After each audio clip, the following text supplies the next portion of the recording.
সবই তো বুঝলাম, কিন্তু গ্রামের মানুষ যদি জানে তাহলে কি মান সম্মান থাকো?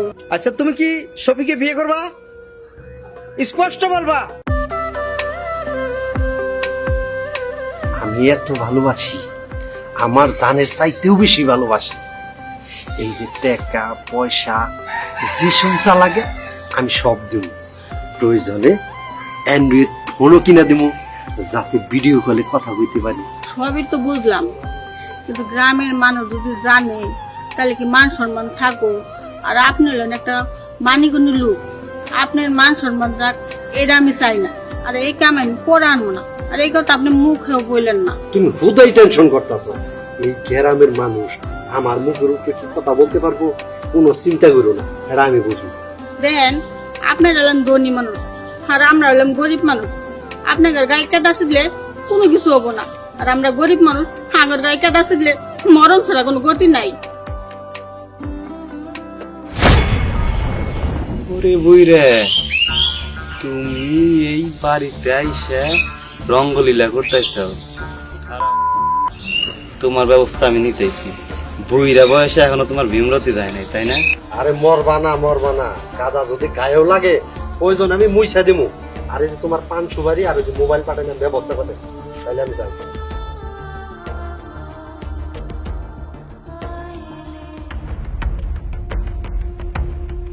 তো স্যার, এই বাড়ির সামনে আনাগোনা ব্যাপারটা তো ভালো লাগতেছে না।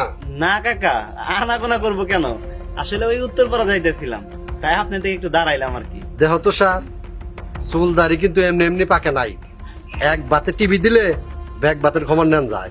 তো স্যার, সময় থাকতে ভালো হয়ে যাবে। আর একটা কথা কান খুলে হই না রাখ, এই বাড়ির আশেপাশে তোরে জানি আর না দিই। যদি দেই তাহলে কি করা হারি আমি এই গ্রামের কিন্তু সবাই জানে।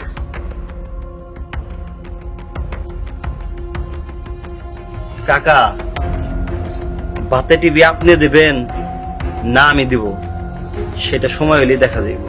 আপনি হচ্ছেন আমার এলাকার সম্মানিত লোক। আপনি আমার সাথে থাকেন, নির্বাচন করছেন, হেল্প করছেন, এটা আমি সাধুবাদ জানাই। কিন্তু আপনি অপকর্ম করবেন আর আমি সেটা মাইনে নিব, আমার দল মাইনে নিবে, এটা হইতে পারে না। চেয়ারম্যান সাহেব, আমি কি অপরাধটা করলাম এটাই তো আমি বুঝতেছি না।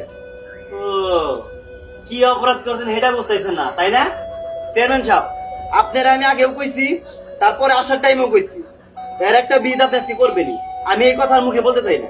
আচ্ছা দেখো রমজানের বউ, তোমার যে ভাব সব আমরা বুঝতে পারছি। আচ্ছা, তুমি কি শফিকে বিয়ে করবা? স্পষ্ট বলবা, বলো। এরকম ফষ্ট করবা না। চেয়ারম্যান সাহেব, আপনি কি করতেছেন? আমি টাকা মাতে কিছুই বুঝতেছি না। আমার জামাইটা মরে গেছে আজকে 5 বছর হয়, আর এই এলাকার মধ্যে আমার কেউ খারাপ করতে পারবো? নাতিটা মোহর মেয়ে চাইয়া আজ পর্যন্ত একটা বিয়া শাদী করি নাই, আর এখন আমার আপনারা বদনাম দিতেছেন। না, তুমি আমার তো খেতের আল ছেলে খাইতাছো, তাই তোমার নামে বিচার বসাইছি। এই যে সবির হাত ধরে যে ফষ্টি নষ্টি করছো, এগুলো শোনা যায়, এগুলো কি মিথ্যা কথা? চেয়ারম্যান সাহেব এক কাজ করে, ওদের দুজনের বিয়ে পড়াইতে, আমাদের গ্রামের দুর্নাম যাতে না হয়। চেয়ারম্যান সাহেব, আমি বুঝতে পারছি, এ দেখছেন গরিবের গায়ে কাদা ছিটালে শুদ্ধ না অশুদ্ধ সেটা তো মানুষে বুঝবো না। আপনি সব থাকেন, আমি সবই চেয়ারম্যান সাহেবের কইলা কইতাছি। আসলে চেয়ারম্যান সাহেব, আমি তো ওনার সাথে ফষ্টি নষ্টি করি না। ওনার যে নাতিন আছে, ওই নাতিনটা আমি পছন্দ করি। জানেন তো চেয়ারম্যান সাহেব, আমার বউটা মারা গেছে অনেক দিন হয়, তাই আমি বিয়ে শাদী করবার চাইতেছি। এটা অন্যরা করবার দিবেন না। এই, তুমি বিয়ে শাদী করবার চাইতেছ? তোমার নাতিনের বয়সের বয়স, তাকে তুমি বিয়ে করবা?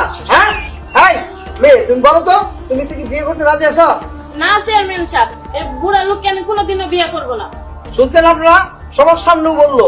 এই, তুমি এই তোমার নাতিনের বয়সী তাকে বিয়ে করার অপরাধে দুর্নাম করছো তার, তুমি কানে ধরে পুরুষ করো? চেয়ারম্যান সাহেব, আমি কানে ধরবো, আমার মান সমান আছে না? মান সম্মান আমি খাওয়াইছেন। চেয়ারম্যান সাহেব, আপনি খালি একবার হুকুম দেন, আর বাইরে আর পিলে আমরা তুলে দিব। হাঁটুর বয়সে একটা মেয়ের সাথে ও কিভাবে তার প্রস্তাব দিতে পারে? কত বড় সাহস! আগে বেরো না, কানে ধরে পুরুষ করো। তুই বাতে টিভি দিবি, তুই আমার বাতে টিভি দেওয়া শিখা। বল বল, কানে ধরে বসবি আর এরপর দেখবি। আর কোনোদিন অন্তত পক্ষে হাড়ুর বয়সী মেয়ের দিকে যেন চোখ দিলে না থাকা। বল বল বল কত দিন না দিলাম পারি বল বল বল বল। এই যে ভাই, আপনারা সবাই শুনে রাখেন, দেখে রাখেন, আমার মতো ভুল এইরকম আর কেউ করেন না।